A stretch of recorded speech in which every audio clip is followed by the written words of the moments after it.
मगध के बुद्धिमान और योग्य सभासदों, तो बताओ वो कौन है जिसने पिपलीवान का नक्शा चुराया है और क्यों?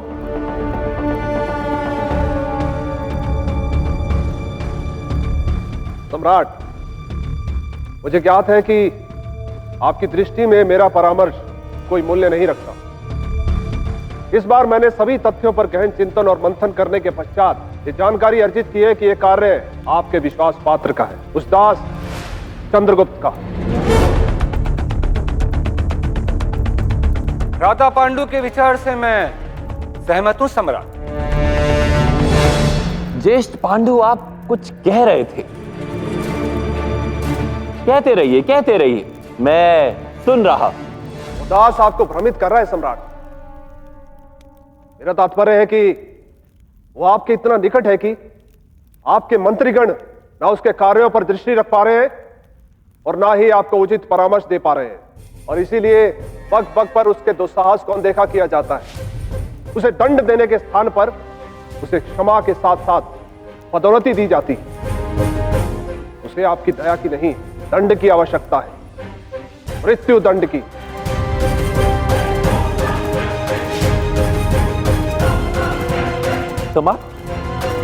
समाप्त हो गया ज्येष्ठ? मुझे तो लगा था आपकी कुंठा और द्वेष का ये पुराण कभी खत्म ही नहीं होगा। सम्राट, मैं मौन रहिए ज्येष्ठ। मुझे तो खेद होता है कि आप मगध सम्राट के ज्येष्ठ भ्राता हैं। आप तो खुलकर यह भी नहीं कह सकते कि आप उस बालक से द्वेष रखते हैं और उससे प्रतिकार लेना चाहते हैं। एक उंगली क्या खटी, ये सारी की सारी उंगली उसकी ओर उठा रहे हैं। आप यूं ही चलते रहिए और वो दास नए नए और अस्वाभाविक कार्य कर मुझे मनोरंजित करता रहेगा। कभी वो मेरी स्वर्ण प्रतिमा का शीश मुझे लौटाता है, कभी वो हीरा चुराता है। सम्राट, आपका मूल्यवान हीरा उसने नहीं, मैंने चुराया है। कभी सिंह के मुख से जीत छीन लाता है।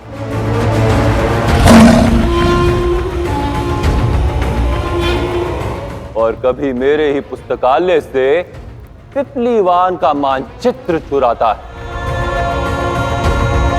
एक के बाद एक विचित्र कार्य जिससे मुझे अत्यंत आनंद मिलता है। अब उसकी इसी चोरी को देख लो।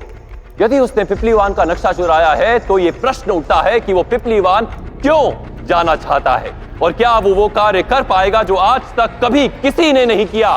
क्या वो दुर्गम और कठिन मार्ग को पार कर पिपलीवान जीवित पहुंच पाएगा?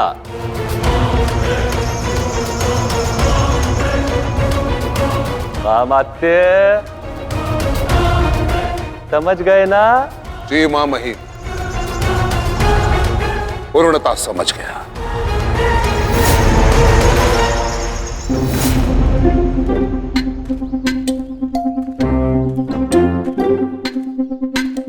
हाँ, उस खुली शिखा वाले ब्राह्मण जैसे मूर्खों के लिए सत्य में यह वन दुर्गम और भयावह है।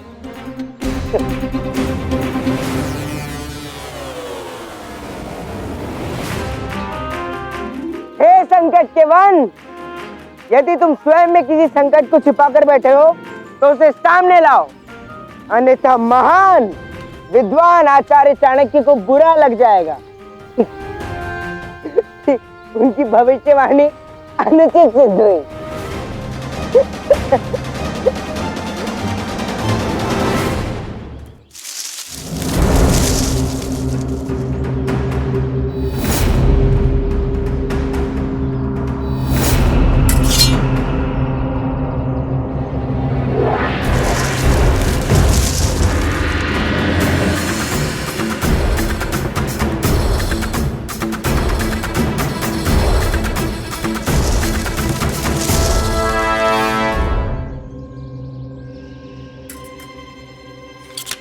अरे अरे कितना भयावह जीव है। तो ये है उस खुली शिखा वाले ब्राह्मण का नरभक्षी जीव। यदि तुम जैसे यहाँ और भी हो ना, उन सबसे जाकर कहना कि मैं यहाँ उपस्थित हूँ। और हाँ, यदि तुमको वो खुली शिखा वाला कुटिल ब्राह्मण मिले ना, तो उससे अपनी जान बचाकर भाग लेना। वो इस दुनिया का सबसे घातक प्राणी है।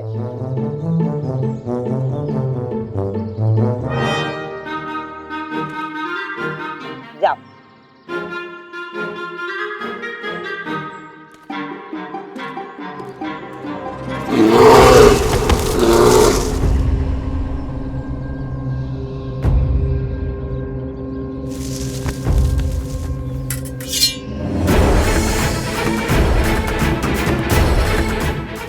चंद्र,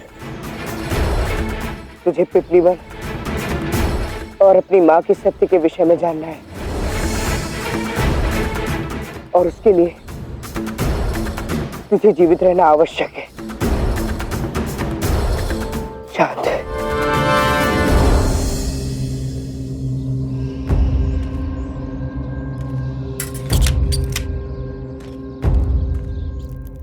तुम दोनों मगध के सर्वश्रेष्ठ गुप्तचर हो, इसीलिए कठिन कार्य मैंने तुम्हें सौंपा है। सम्राट की इच्छा है कि पीपलीवन संसार से अज्ञात रहे, परंतु वो दास उस मार्ग पे चल पड़ा है।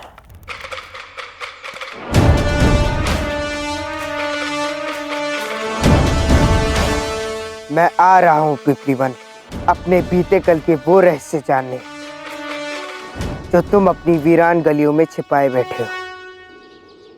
पीपलीवन पे दृष्टि डालकर उसने सम्राट की गरिमा को, उनके वैभव को, उनके शक्ति को ललकारा है, चुनौती दी है, और मैं ऐसा कदापि नहीं होने दूंगा। 12 वर्षों से वो स्थान दुर्गम है। ये स्थिति तब तक ऐसी चलती रहेगी जब तक पीपलीवन का समूल नाश नहीं हो जाता। वो दास जीवित रहे या मृत, मुझे कोई अंतर नहीं पड़ता, परंतु कार्य शीघ्र होना चाहिए, अन्यथा परिणाम तुम भली भांति जानते हो। जाओ।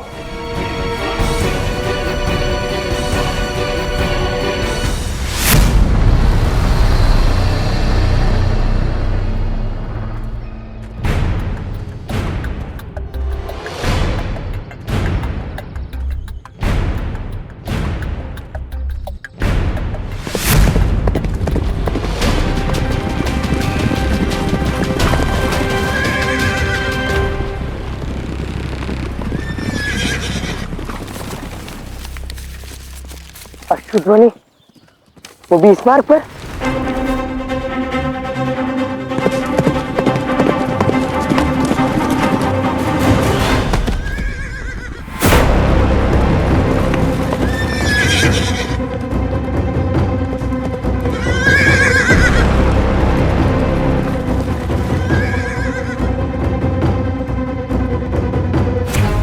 मगध सैनिक, अर्थात सम्राट को ज्ञात हो गया है कि मैं इसी ओर अग्रसर हूं। मुझे शीघ्र ही इस मार्ग को छोड़ना होगा।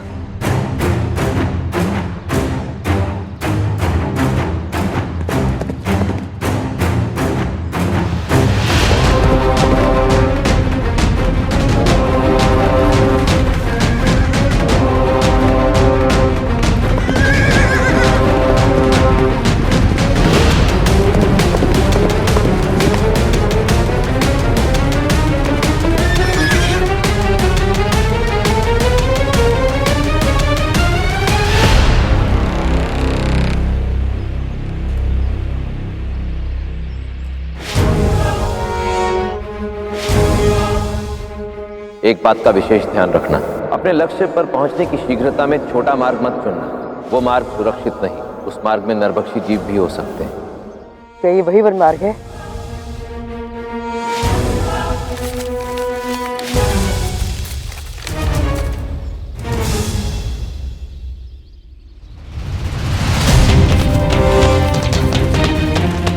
क्षमा करना खुली शिखा वाले ब्राह्मण, आपने मुझे इस मार्ग का चयन करने से सावधान किया था, किंतु मेरे पास कोई और विकल्प नहीं है। मुझे इन गुप्तचरों से बचने के लिए करना ही होगा।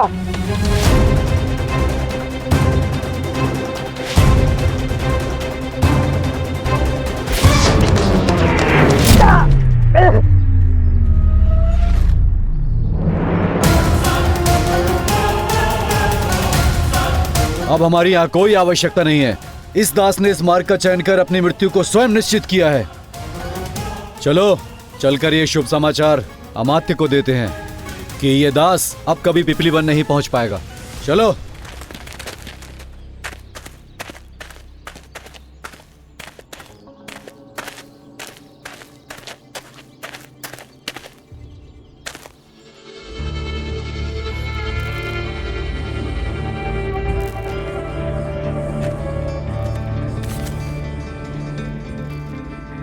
अब तुम मेरे किसी काम के नहीं हो मित्र।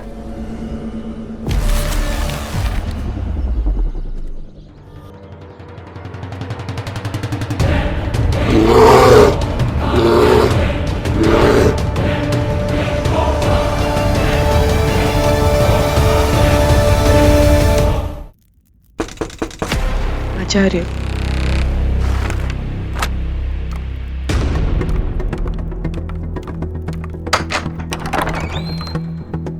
मैत्री, तुम यहाँ? क्या सूचना? महारानी मूरा को संभालना कठिन होता जा रहा है आचार्य। वो आपसे मिलने की हट लगाए बैठी है।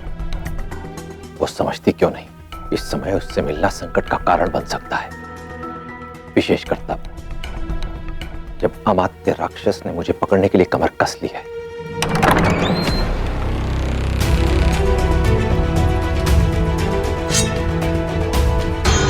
सावधान! कौन हो तुम?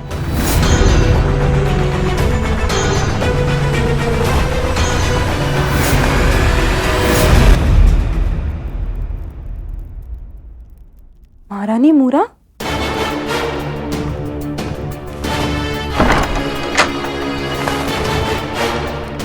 आपको यहां नहीं आना चाहिए था। आपका यहां आना संकट का कारण बन सकता है। जिसके पुत्र का जीवन संकट में हो, उस मां के लिए कोई संकट मोल नहीं रखता आचार्य। क्यों किया आपने ऐसा? ये जानते हुए भी कि पीपलीवान और उसके मार्ग में भयंकर संकट है, क्यों भेजा आपने चंद्र को वहां? अब तो धनानंद को भी पता चल गया है कि चंद्रगुप्त वहां गया है और उसने उसके पीछे भयंकर हत्यारे भेजे हैं। आप जानते हैं ना, जिस मार्ग पर चंद्र निकला है, उस मार्ग से आज तक कोई जीवित नहीं लौटा। जानता, किंतु यदि उसे अखंड भारत का भावी सम्राट बनना है तो उसे वहां से विजयी होकर लौटना ही होगा। अपने मातृत्व की सोच को इतना संकुचित ना करें देवी कि उसमें चंद्रगुप्त आपको केवल अपना पुत्र दिखाई दे। भारत देश की धरोहर है वो, इस समस्त मातृभूमि का भावी रक्षक।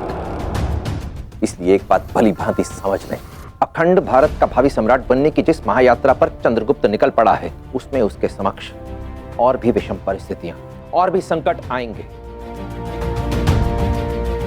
और यदि उन सभी संकटों के अंधकार को चीर पाया, तभी भारत के आकाश पर प्रकाश बिखेर पाएगा आपका चंद्रगुप्त।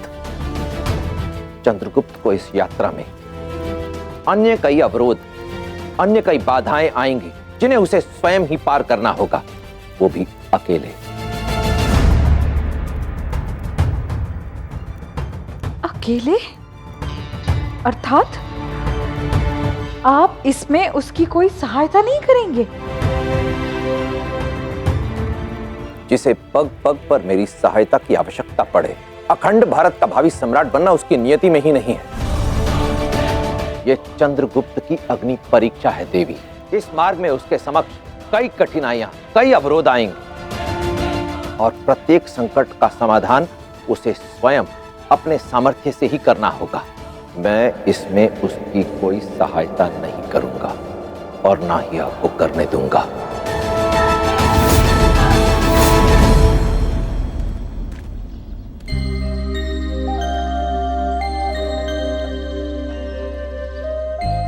थोड़ा जल ग्रहण कर लेता हूँ।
कर सकती हूँ आचार्य।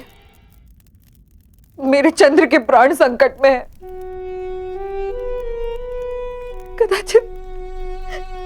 कदाचित मुझे उसे बता देना चाहिए था कि मैं ही उसकी वो अभागी माँ हूँ जिसके विषय में वो मुझसे हर क्षण पूछता रहता था। और इसी सत्य का पता लगाने के लिए मैंने उसे पीपलीवान भेजा है। क्या? परंतु क्यों? अगर उसको उसके अतीत के बारे में बताना ही था तो यही बता देते। उसको मृत्यु के मुख में झोंकने की क्या आवश्यकता थी? ना स्वयं ने बताया, ना मुझे बताने दिया। क्या आवश्यकता थी उसे पीपलीवान भेजने की? क्यों?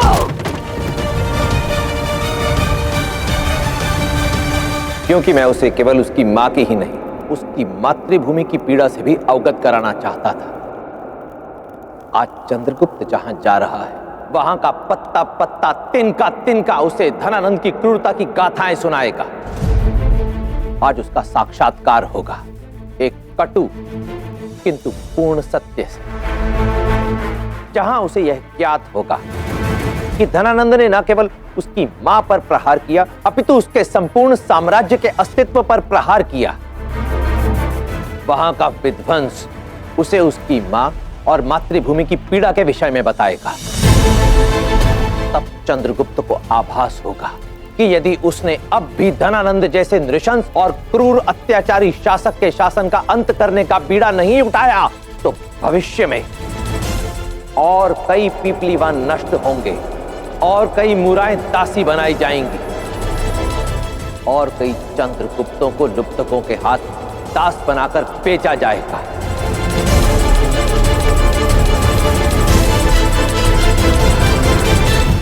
हाँ, मैंने उसे अकेले जाने दिया, क्योंकि स्वयं से भेंट एकांत में ही होती है, किसी अन्य की उपस्थिति में नहीं। आप बहुत निर्दयी है आचार्य। लोहे पर प्रहार करके उसे तलवार बनाने वाले कारीगर को पहले उसे अग्नि में तपाना होता है, उसके बाद निर्ममता से निरंतर लोहे पर प्रहार करना होता है, तब जाकर बनती है तलवार। यदि धनानंद जैसे नृशंस शासक के शासन को समाप्त करना है, तो चंद्रगुप्त को एक तलवार बनाना होगा, और चंद्रगुप्त को तलवार बनाने के लिए मैं निर्दयी लोहार बनना स्वीकार करता हूं। पीपलीवान की माटी में चंद्रगुप्त को अबोध बालकों का रुदन, असहाय स्त्रियों की चित्कार और वृद्ध जनों के अवशेष मिलेंगे। वहां की वायु में उसे सहस्त्रों निर्दोषों, सैकड़ों सैनिकों के रक्त की गंध मिलेगी, और जब उसी रक्त के गर्म छींटे उसके शरीर पर पड़ेंगे, तो ये अनुभव उसके अंतर्मन को झकझोर कर रख देगा। दास चंद्रगुप्त का अस्तित्व टूटकर बिखर जाएगा, और उन्हीं टूटे हुए टुकड़ों से निर्माण होगा अखंड भारत के भावी सम्राट के अस्तित्व का, उस सम्राट का जो व्यक्तिगत स्वार्थ के लिए नहीं, अपने देश, अपनी मातृभूमि के लिए लड़ेगा। मृत्यु होगी दास चंद्रगुप्त की, और जन्म लेगा चंद्रगुप्त मौर्य।